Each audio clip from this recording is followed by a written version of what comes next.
The bowline is useful for creating a fixed size loop or eye to go around a piling that will not slip or bind under load.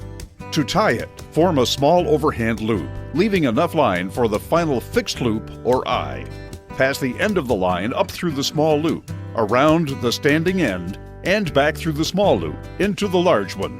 The bowline is superior to loops that slip and bind and can be easily untied after use. Start with a small overhand loop, far enough from the bitter end to make the larger final loop the desired size. Continue to form the larger loop and pass the working part up through the smaller loop. Bring the working end behind the standing line and back down through the small loop to end up inside the large fixed loop that the bowline forms.